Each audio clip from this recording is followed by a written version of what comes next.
अस्सलाम वालेकुम रहमतुल्लाह।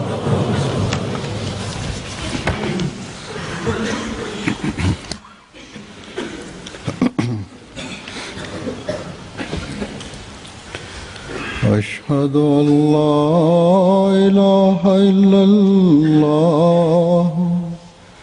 वहदहु ला शरीका लहू वअशहदु अन्ना मुहम्मदन अब्दुहु व रसूलुहु अम्मा बादु फ़अऊज़ु बिल्लाहि मिनश शैतानिर रजीम बिस्मिल्लाहिर रहमानिर रहीम अल्हम्दुलिल्लाहि रब्बिल आलमीन अर्रहमानिर रहीम मालिकि यौमिद्दीन इय्याका नअबुदु व इय्याका नस्तईन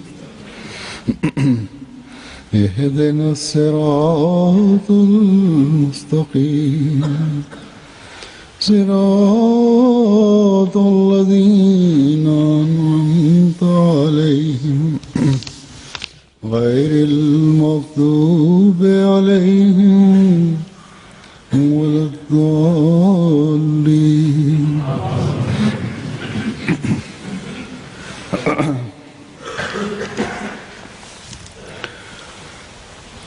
जिंदा मजहब Euzubillahimineşşeytanirracim. Bismillahirrahmanirrahim.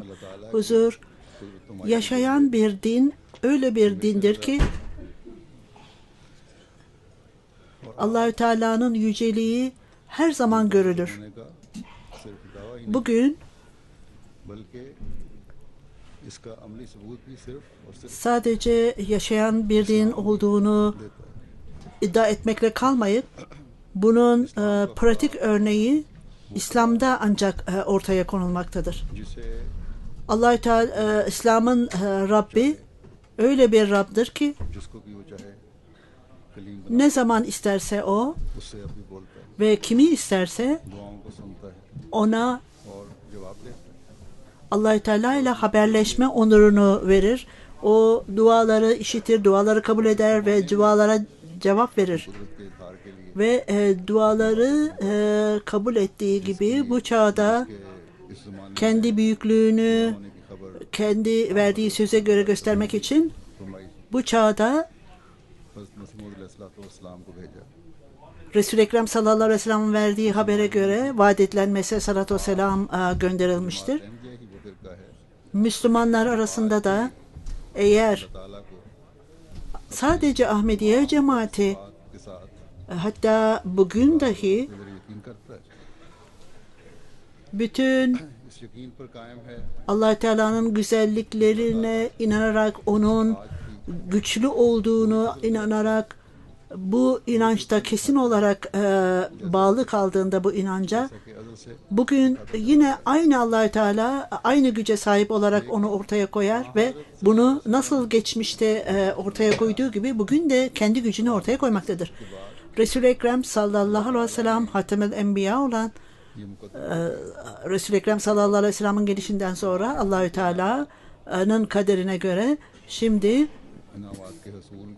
her türlü nimetler Allahü Teala'nın nimetlerine edinmek için, Allahü Teala'nın lütfuna nail olmak için, Allahü Teala'ya ulaşmak için Resul-i Ekrem sallallahu aleyhi ve sellem bütün peygamberlerin yücesi olan Resul-i Ekrem sallallahu aleyhi ve sellem vasıtasıyla ancak ulaşılır. Vaat edilen Mesih sallallahu aleyhi ve sellem İmam Mehdi Resul-i Ekrem sallallahu aleyhi ve sellem'in aşığı, ona en bağlı olan kişi olarak o İslamiyet'in bu çağda canlandırılması için gönderilmişti ve onun vasıtasıyla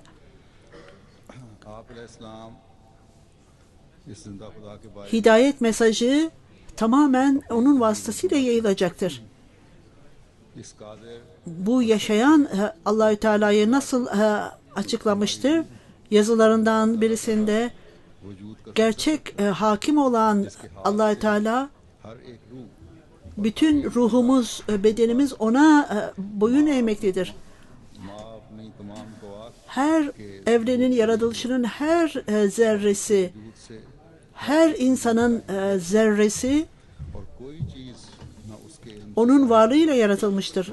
Onun yanında diğer varlıklar yok olmuştur.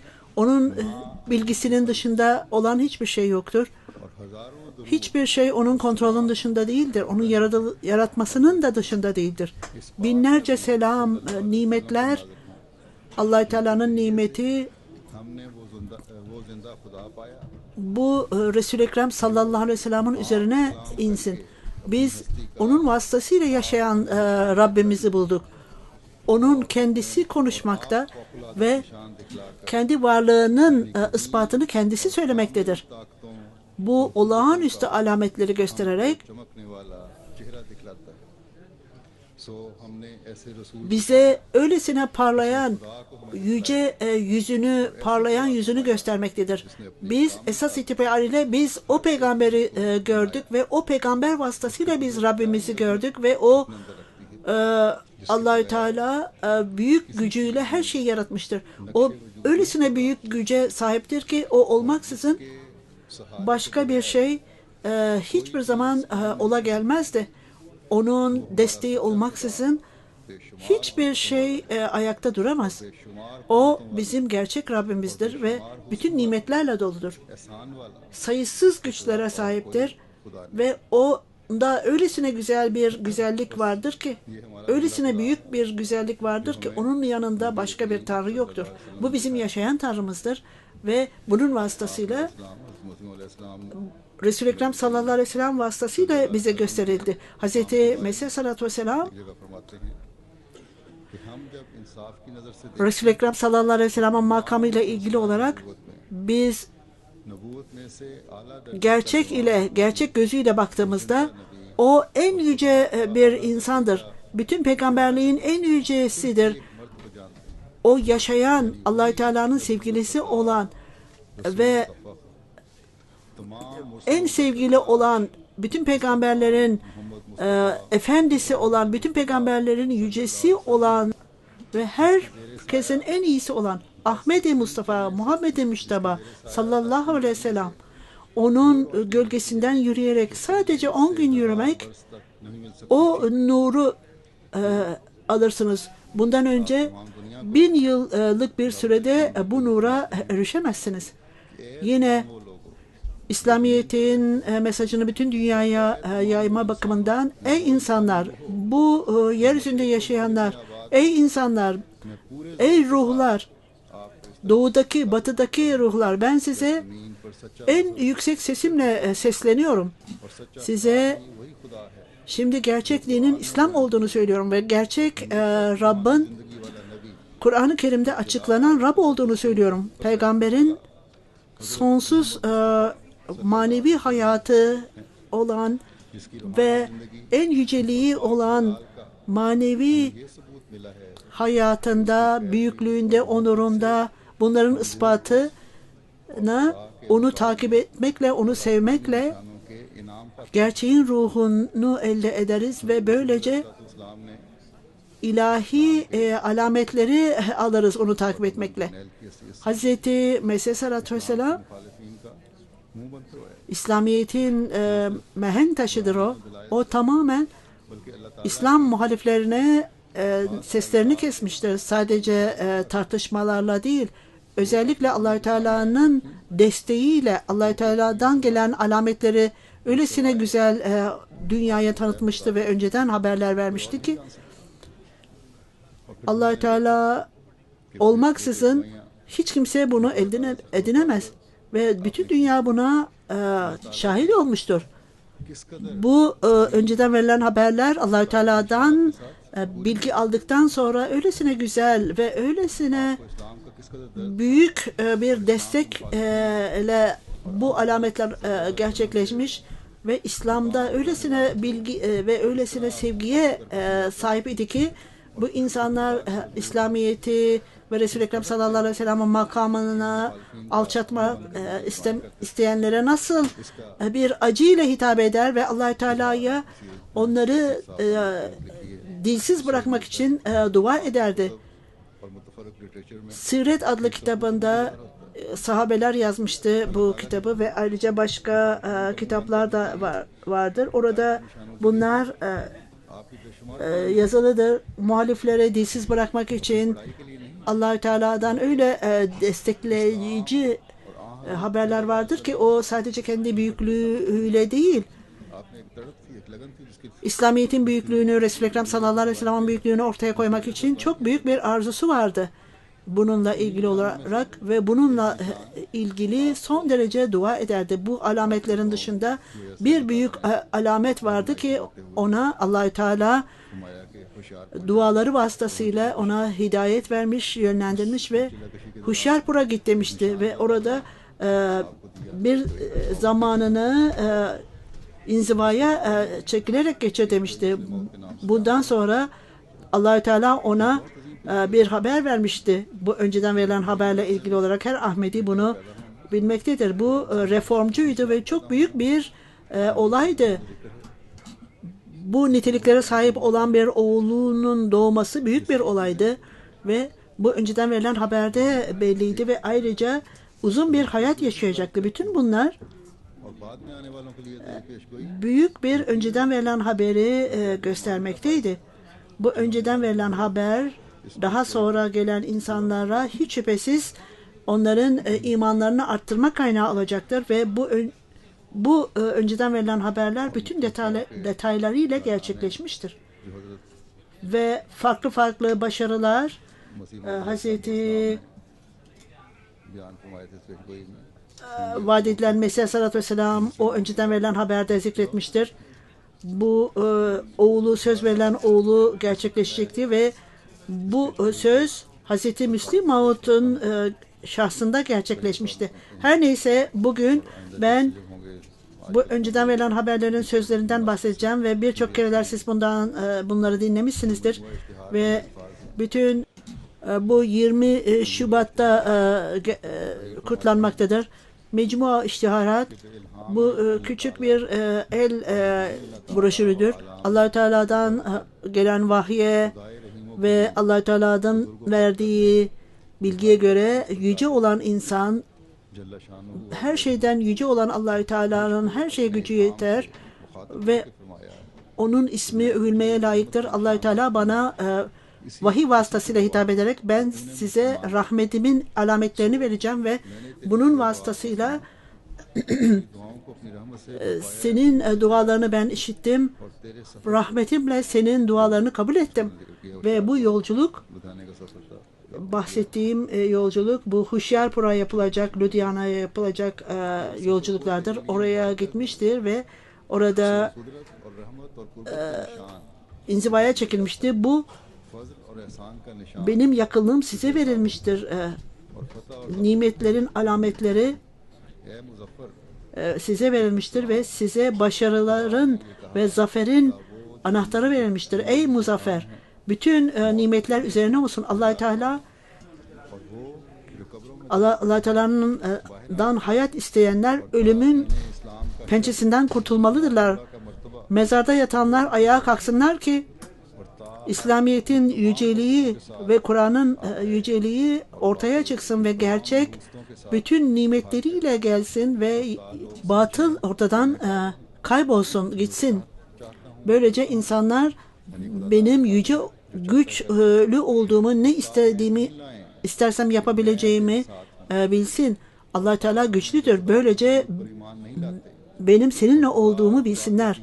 Allah Teala'nın varlığına inanmayanlar ve Mustafa İslam dinine इनका ve Resul-i Ekrem sallallahu aleyhi ve sellem'e verilen kitaba ve Resul-i Ekrem sallallahu aleyhi ve sellem'e inkar edenlere böyle bir tartışma, açıkça tartışma ortaya konulmalıdır ki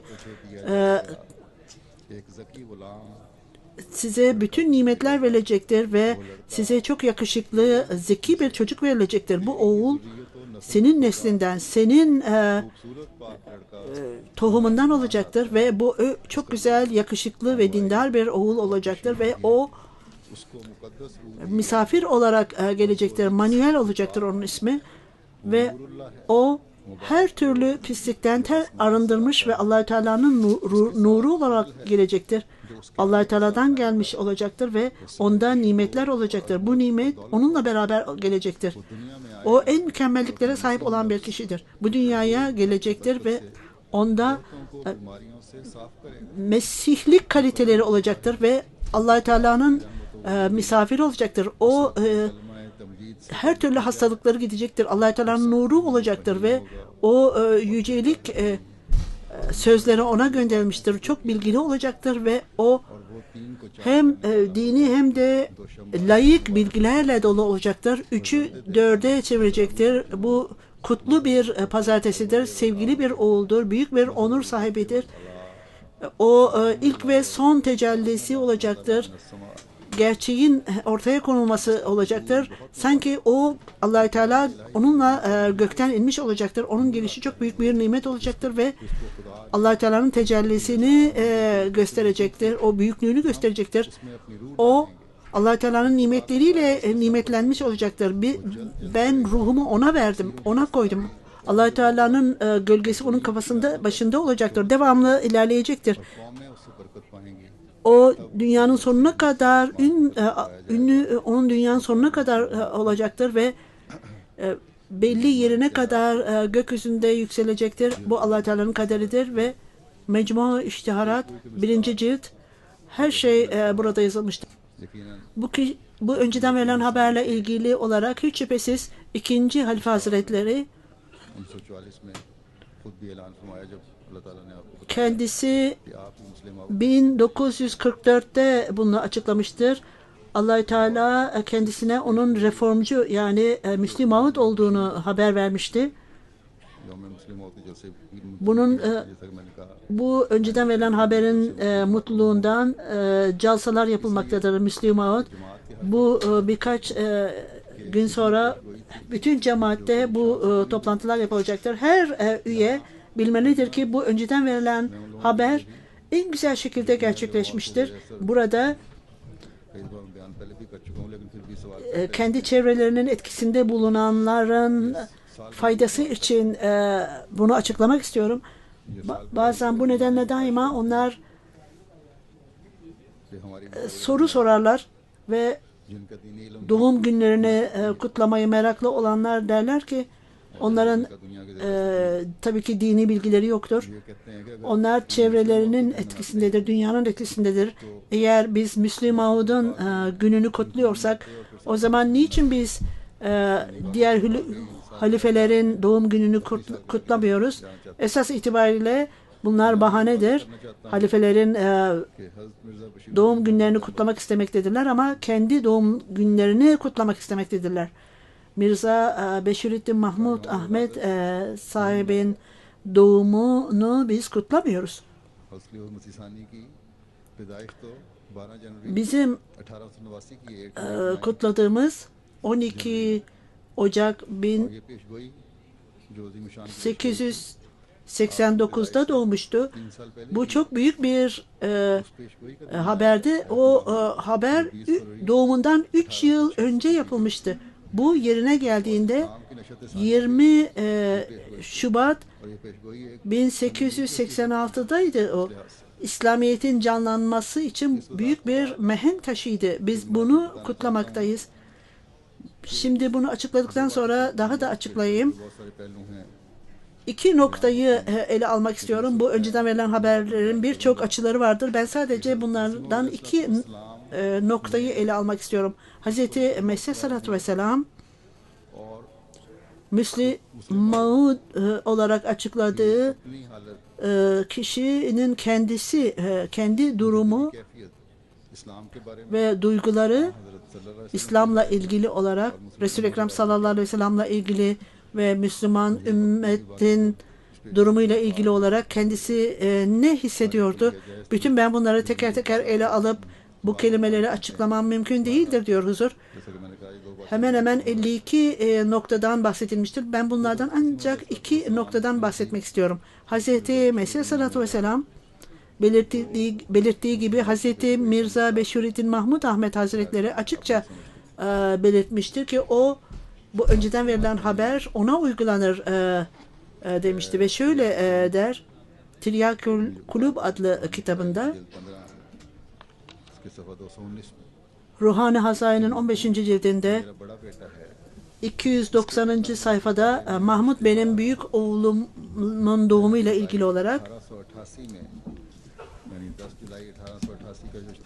10 Haziran 1888'de ve 1 Aralık'ta yine basılan yeşil kağıtlara basılan önceden verilen haberlerde de yine belirtildiği gibi bu oğlumun oğlu doğacak olan oğlumun ismi Mahmud olacaktır ve bu binlerce Mahmud'un daha doğumundan önce binlerce sayfa basılmıştı.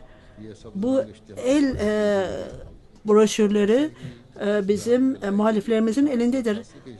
10 Haziran 1888'de bu el broşürlerinde de yine zikredilmiştir. Bu broşür bütün bu insanların evindedir. Önceden verilen haber yayılmıştı ve çok bilinmekteydi Müslümanlar, Hindular arasında.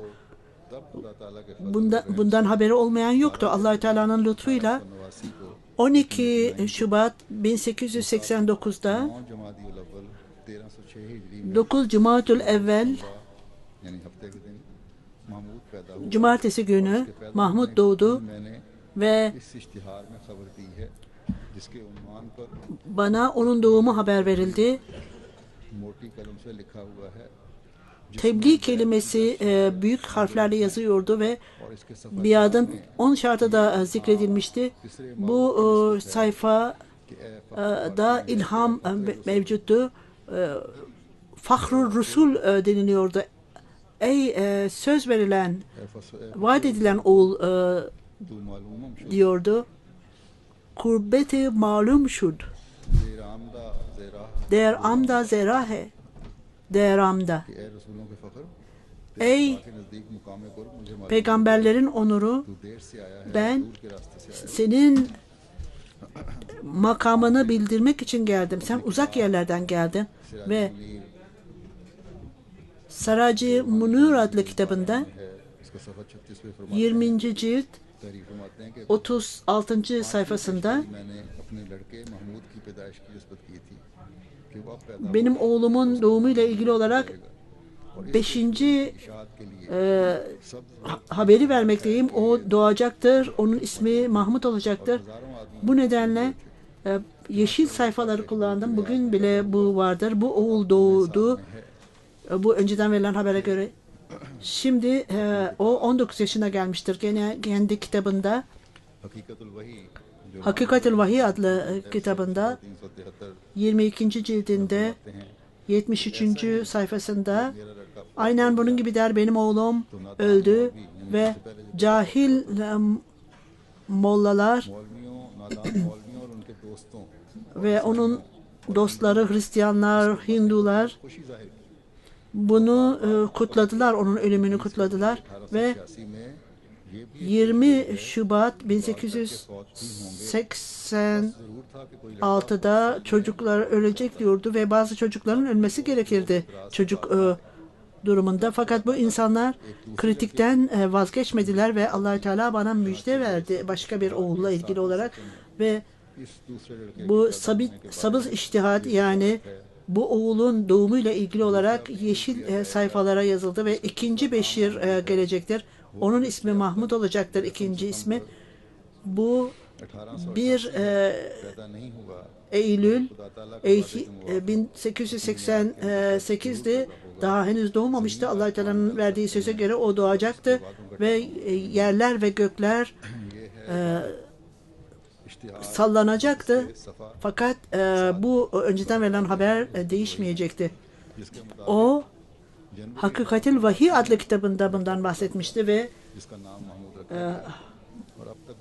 Ocak 1888'de doğmuştu ve şimdi onun yaşı 17 yaşındaydı. जो रूहानी खजान की जिल्द 15 Tiryakul Kulub adlı kitabında हैं। मेरा पहला Ruhani Hazayn'in de benim ilk oğlum hala oradaydı. Daha doğmamıştı öbürü तौर पर उसके पैदा ve दी गई rüyamda onun doğumuyla ilgili olarak bana izin verdi ve caminin duvarında Mahmud ismi yazılıydı ve bu önceden verilen haberi bastırmak için bir yeşil sayfaya bunu bastırdım. और ये इश्तिहार Muharram 1888'de basılmıştı bu. हजारों आदमियों में शाया किया गया। Binlerce kişi için basılmıştı bu ve birçok bu el broşürleri hala benimle beraberdir. Zemime Encaba Atem adlı kitabın 99 सफ़े में फरमाते 11. cildinde हैं, एक और निशान ये है ve 212. sayfasında 3 çocuk hala oradaydı. Bütün bu 3 oğlumun doğumundan önce bilgi verilmişti. Daesh की निस्बत Ve Mahmud olan, büyük olan Mahmud'un doğumundan önce के नाम के मौजूद है जो पहले onun özellikle isminden bahsedilmiş ve जो रिसाले geçmiş oğlunun ölümüyle ilgili olarak da yine zikredilmişti. O küçük el broşürüydü ve yeşil renkliydi. Hz. Mesih Aleyhisselatü Vesselam हज़रत Mirza oğluyla ilgili olarak Mirza Mahmud Ahmet'le ilgili olarak माऊद बेटे का मिस्ताक o जिसने दुनिया ona bu önceden verilen haberin yerine gelmesiyle ilgili olarak bakardı. Bazen bugün इंसानी अलमुस्लिम bazı insanlar buna itiraz ederler. Ben bunu açıklayayım. Hazreti Müslim Maud 52 yıllık hilafet döneminde बोलता सबूत आपकी तारीख bu önceden verilen haberin açıkça ispatıdır. Onun yazıları olsun, konuşmaları olsun. भरी हुई हैं Bu arzu ile doluydu ve acı ile doluydu. O kalbinde vardı bu arzu. İslam, Resul-i Ekrem sallallahu aleyhi ve sellem'la ilgili olarak bunun yayılmasını istiyordu. Onun bilgisi de कि खुदा bu onun yaşayan bir örneğiydi ve Allahü Teala ताला onu ज़ाहिरी बातें से फरमाया गरज dini ve layık bilgilerle doldurmuştu. से 58 खसूसियात 52 sıfatı vardı. Bazılarına göre 58'dir. Bütün bunlara baktığımızda हर पेशगोई में जितने भी ये जिक्र हैं bu önceden verilen haberler onun nitelikleriyle ilgili olarak bir yerine gelmişti ve bunu Hz. Müslim Maud'un hayatında görmekteyiz. Söylediğim gibi bu referansta da yine başka şeylerden bahsetmek istiyor ve onun yazılarından ve konuşmalarından, ifadelerden bahsetmek istiyorum. Onun kararlılığı olsun, onun büyük kararlılığı ortaya konulmuştur bir yerde.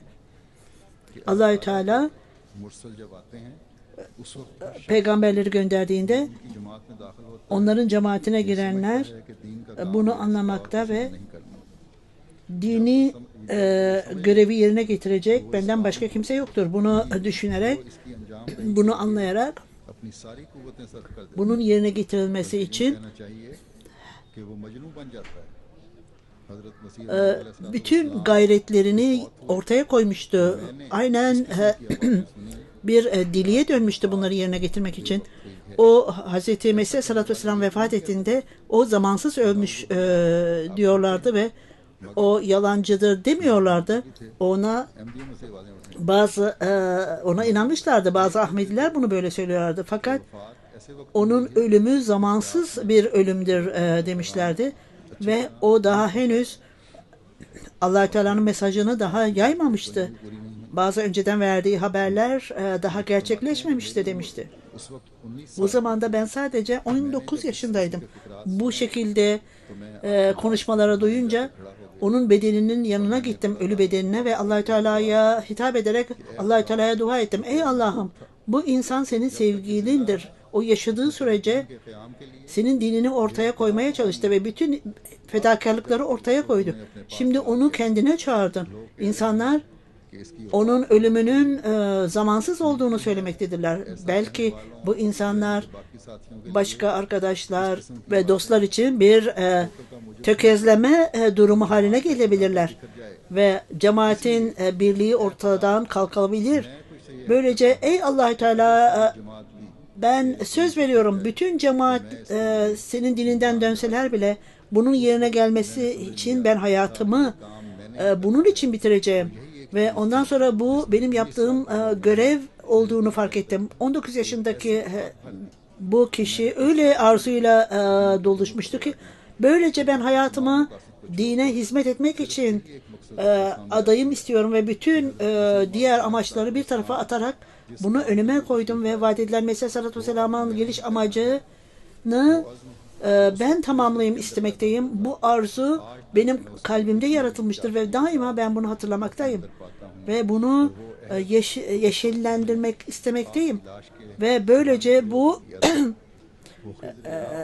sözü onun bedeninin başında durarak söz vermişti ve bu söz daima benimle beraber olacaktır. İşte bu sözü ben verdim ve bu söz kesin olarak ortaya konulmalıdır ve muhaliflerin fırtınaları bana karşı kaldırmakta, fakat bunlar tamamen tahrip olacak ve yenilgiye uğrayacaktır ve bütün muhaliflerin gayretleri paramparça edilecek ve onlara karşı dönecektir. Ne yapmışlarsa bana karşı esas itibariyle onlarla yüz yüze gelecektir ve Allah Teala her zaman bana başarıları ve zaferi göstermiştir ve böylece bu insanlar o zaman da vaat edilen Mesih Aleyhisselam'ın ölümün zamanında onun zamansız öldüğünü söyleyenler şimdi onun misyonunun başarılarına bakarak esas itibariyle dilleri tutulmuştur.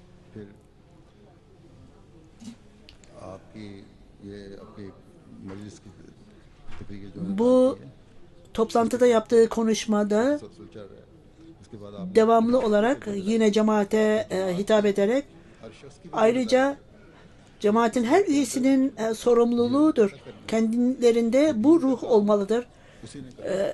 Din görevini yerine getirmelidirler ve hiçbir kişi şimdi bu sorumluluk benimdir diye düşünmesin. Sadece bana aittir diye düşünmesin. Herkes söz vermelidir. Onlar söz verdiğinde ve dine hizmet etmeye öncülük verdiklerinde ondan sonra bunu anlayacaklardır. Vaat edilen Mesih Aleyhisselatü Vesselam'a inanmakla ve istediği amaca işte siz de başaracaksınız, siz de ulaşacaksınız çünkü onun misyonu daha da ileriye götürülmeli ve daha da başarıya ulaştırılmalıdır. Ve ondan sonra eğer sizde bu ruh varsa hiçbir zorluk sizin için zor olmayacaktır ve bütün bu zor yollar size hiç önemi yokmuş olarak görülecektir. İslam'la ve Resul-i Ekrem sallallahu aleyhi ve sellem'le ilgili olarak kendi sevgisini belirterek Hazreti Müslim Maud şöyle der: dünyada gerçek olan şey İslamistan'ın kurulmasıdır. Ve gerçek olan şey İslamistan'ı kurmaktır. Yani İslam topraklarında İslamiyet'i kurmaktır. Bütün Müslümanları bir elde toplayalım ve böylece İslamiyet'in standardını en yüce seviyeye bütün dünyaya ulaştıralım. Ve bizler Resul-i Ekrem sallallahu aleyhi ve sellem'in ismini, onurunu bütün dünyanın sonuna kadar taşıyalım, yayalım ve bizler İslamiyet'in bayrağının, Pakistan'ın bayrağının, Mısır'ın, Arapların, İran'ın bayrakları gökyüzüne çekildiğinde mutlu oluruz. Fakat gerçek mutluluk bütün ülkeler birleştiğinde ve İslamistan'ın temelini attığında, İslamiyet'i gerçek olarak geçmiş parlaklığına ve Allah-u Teala'nın hakimiyetini, Resul-i Ekrem sallallahu aleyhi ve sellem'in hakimiyetini dünyada kurduğumuzda, adaleti tesis ettiğimizde dünyada bu temele dayanarak Pakistan'ı İslamistan olarak ilk adım olarak tesis ettiğimizde İslam'da gerçek barışı kurmuş oluruz. Ümit ederim Pakistan'ın uleması bu noktayı da anlarlar. Ve şöyle der: her kişiye hakkını verecektir, barışı ortaya koyacaktır. Herkesin hakkını verecektir. Rusya ve Amerika bu konuda başarısız olmuştur. Mekke ve Medine sadece başarılı olacaktır. İşte bunlarla ilgili olarak belki bu bir delinin hayali olabilir. Fakat dünyada evrensel değişikliklere getirenlere deli derler. Bana deli deseniz bile ben buna hiç aldırış etmem. Benim kalbim alev gibidir. Bir arzuyla yanmaktadır. Ve beni her zaman huzursuz kılmaktadır. Ben İslamiyet'i aşağılanmış durumdan yücelik seviyesine götürmek istiyorum. Resul-i Ekrem sallallahu aleyhi ve sellem'in ismini dünyanın en uzaklarına yaymak istiyorum. Ve yine Kur'an-ı Kerim'in hakimiyetini bütün dünyada yaymak istiyorum. Tesis etmek istiyorum. Belki bunlar benim hayatımda olabilir veya benim hayatımdan sonra olabilir. Fakat bildiğim tek bir şey vardır ki ben kesin olarak İslamiyet'in en büyük binasına bazı tuğlaları yerleştirmek istiyorum. Ki Allah Teala beni inşallah bunu yapmama nasip eder. İslamiyet'in binasını tamamlamak istiyorum ve ben bu binayı öylesine yüce seviyelere çıkartmak istiyorum ki Allah Teala bunu benim yapmama nasip etsin.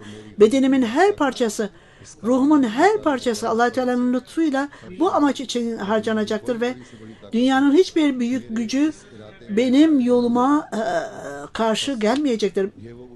Bu büyük kararlı olan bir oğlan olup bu vaat edilen Mesih Aleyhisselatü Vesselam'ın oğlu kendi kalbinde olan arzuyu bizim önümüze dökmüştür. Bugün Müslüman Maud günü gerçek olarak ne zaman bizde bu arzu kalbimizde var olduğunda, her birimizin kalbinde bu arzu olduğunda bizim amacımız çok yüce olmalıdır, büyük olmalıdır. Bunu başarmak için bizler büyük cesaret göstermeliyiz ve karar vermeliyiz ki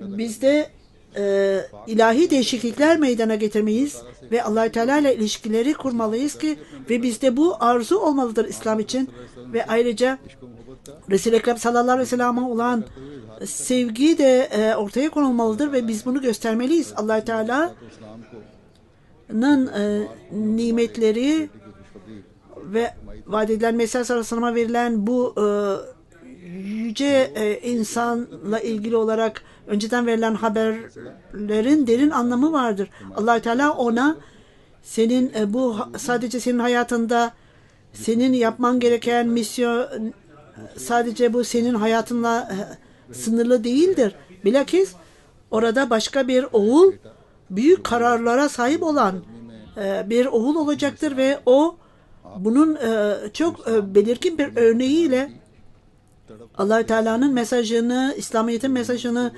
uzaklara yayma arzusunu ortaya koyacaktır. Ve onun kalbi bu arzuyla Resul-i Ekrem sallallahu aleyhi ve sellem mesajını uzaklara yayma arzusuyla dolu olacaktır. Bu bir oğulla değil. Ondan sonra dahi bu misyonu daha uzaklara götürmek için Hz. Mesih sallallahu vesselam'a söz verilmiştir ve kudret-i saniye yani Allah-u Teala'nın ikinci tecellisi hilafet devam edecektir. Ve bu devam edecek ve Allah-u Teala'nın tecellisi daha da ileriye kadar gidecektir. İkinci tecelliye öyle yardımcılar verilecektir ki bu misyon Resul-i Ekrem sallallahu aleyhi ve sellem'in aşığının görevlerini ileriye götürecek olan yardımcılar verilecektir ki bu da hilafettir. Bugün bize hatırlatmada bulunmaktadır ve biz bunu vaat edilen Mesih Aleyhisselatü Vesselam'ın gerçekliğinin ispatı olarak bu önceden verilen haberlere öylesine bakmakta ve bize bu öyle bir hatırlatmada bulunmaktadır ki vaat edilen Mesih Aleyhisselatü Vesselam'a bu mükemmel oğulun müjdesi verilmiş. Onun bağlılığı sözleri vasıtasıyla o cemaate daha da ileriye gitme yollarını göstermiş ve sistemi ortaya koyarak eğitimlere önem verilmeye ve dünyanın sonuna kadar, ucağına kadar İslamiyet'in mesajını yayma ve öyle bir organizasyonla bunun sonucu olarak bunu biz her gün görmekteyiz ve bu sistemde daha da her gün güçlenerek ilerlemektedir. Bu nedenle her Ahmedi kendi rolünü oynamalıdır. Arap ülkelerinde, Asya ülkelerinde, Avrupa ülkelerinde cemaatin nizamı kurulmuştur. Amerika'da da, Avustralya'da da, adalarda da bu sistem, cemaatler kurulmuştur. Bu nedenle Ahmediler nerede olurlarsa olsunlar, cemaati kurduklarında bu kuruluşun, organizasyonun bir parçası haline geldiklerinde buna dikkat etmelidirler. Biz sadece kendi reformumuz veya kendi düzelmemizle ilgili değil, bilakis gelecek nesillerimize de bakmamız ve aynı arzuyu onların kalplerine de indirmeliyiz. Bu organizasyonun bir parçası haline gelerek bu büyük amaç, yani Resul-i Ekrem sallallahu aleyhi ve sellem'in standartını yükselterek Allah-u Teala'nın vahdaniyetini yerleştirmeyi hiçbir zaman unutmamalıyız ve bu yolda her türlü fedakarlıkları ortaya koymalıyız. Bizler bu amaçları yerine getirmedikçe huzur içinde olmamalıyız. Biz bu arzuyu gelecek nesillere de yerleştirmeliyiz. Yine söylediğim gibi dünyanın her tarafında Ahmediye cemaati kurulmuştur. Kadyan'dan yükselen ses şimdi dünyanın her tarafından duyulmaktadır. Sonunda duyulmaktadır.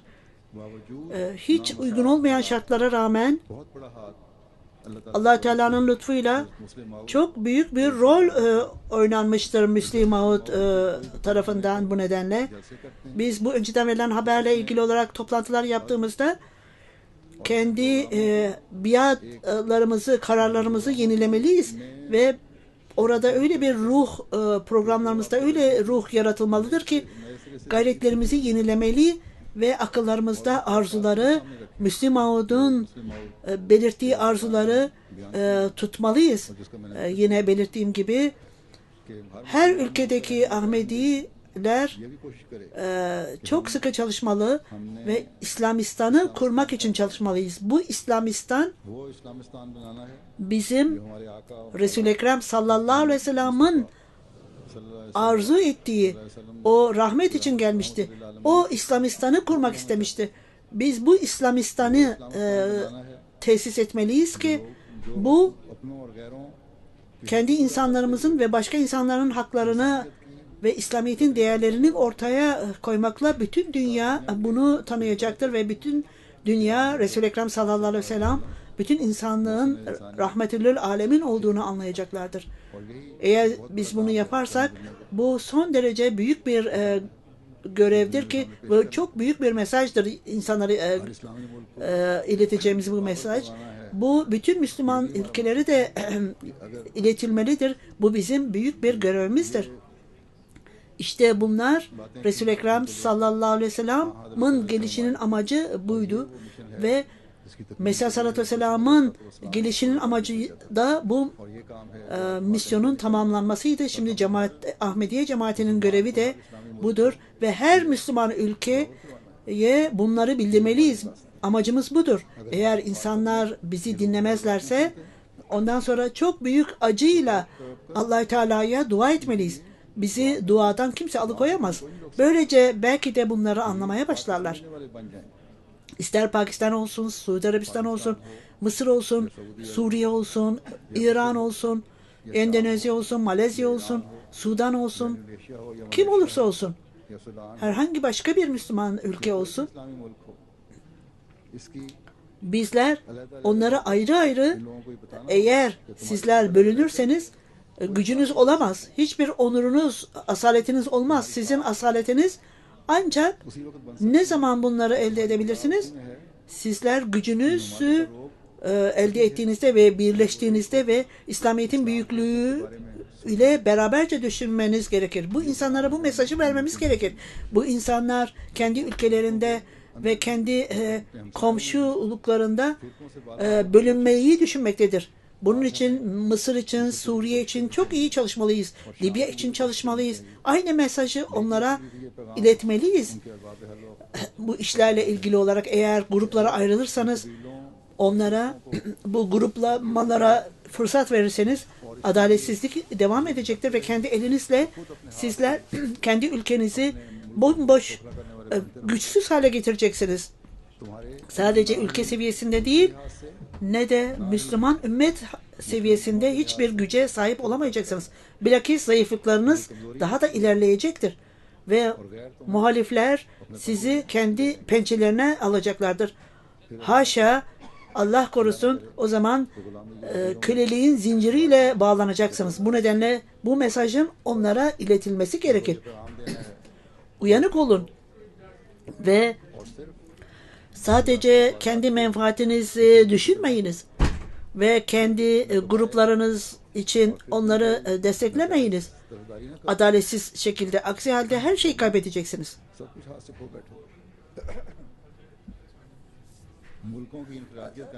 Ülkenin birliğini aklınızda tutacağınıza İslamiyet'in yüceliğini ortaya koyunuz. Allahü Teala bu amaçla Allah-u Teala tarafından gönderilen o kişinin mesajını dinleyiniz. Bu önemli, çok önemli bir mesajdır. Ve dualar vasıtasıyla Ahmediler, bütün dünyanın ülkesinde yaşayanlar bu yine söylediğim gibi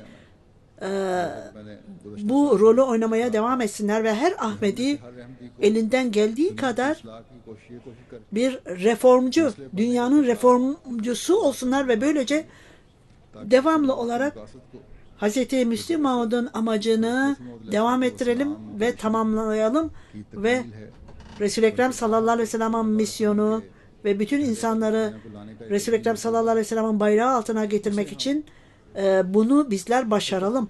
Bu nedenle bu dönemde karışıklığın yüceldiği zamanda güçlü ülkelerin gözleri Müslüman ülkelerin kaynaklarına dönmektedir.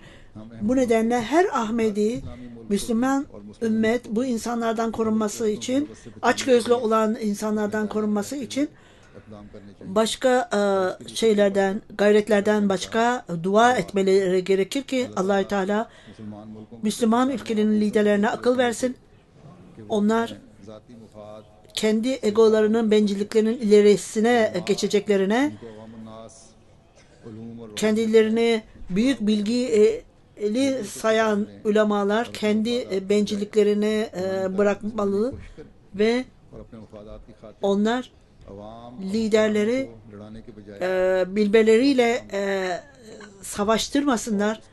Bu amaca ulaşmanın en güzel yolu zamanın imamına inanmak ve onun söylediklerini yerine getirmektir. Allah-u Teala inşallah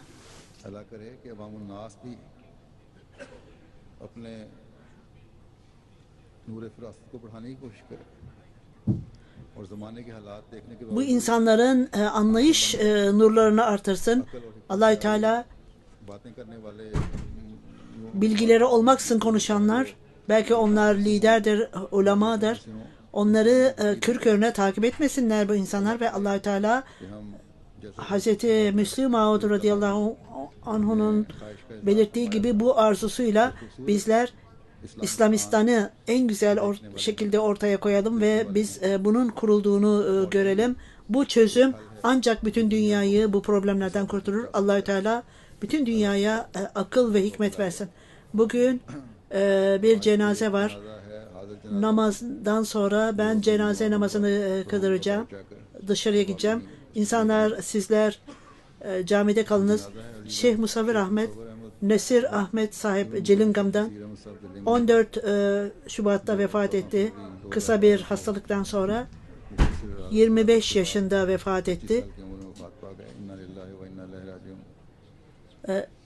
Kas rahatsızlığı vardı ve zaman yaşı ilerledikçe kasları zayıfladı ve farklı şekilde sakat olmasına rağmen Cilingen cemaatinde hizmet verdi. Ona ne görev verilmişse yapıldı.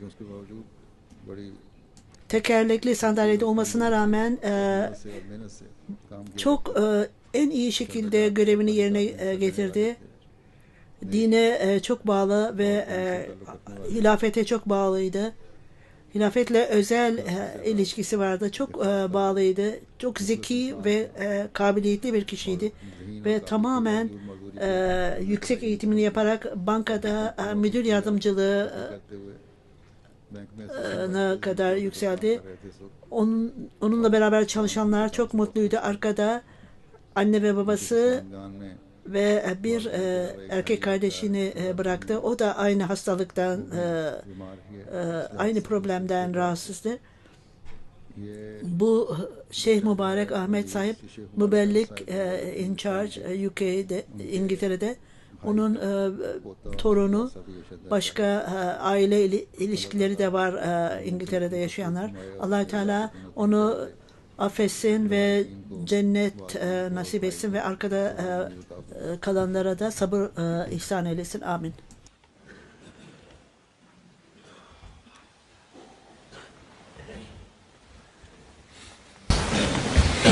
Elhamdülillah, elhamdülillah, nahmeduhu ve nestainuhu ve nestağfiruhu ve nu'minu bihi ve netevekkalu aleyh ve na'udzu billahi min şururi enfusina ve min seyyiati a'malina.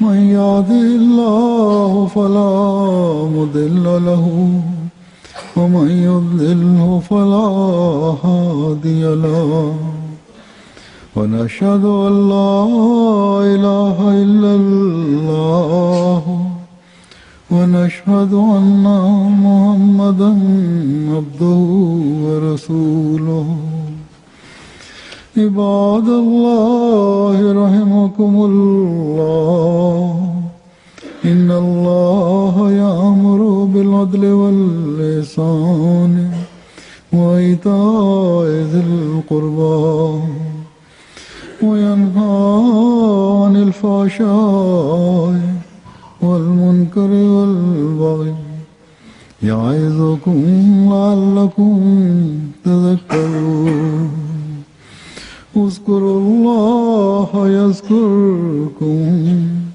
وادعوه يستجب لكم ولذكر الله أكبر.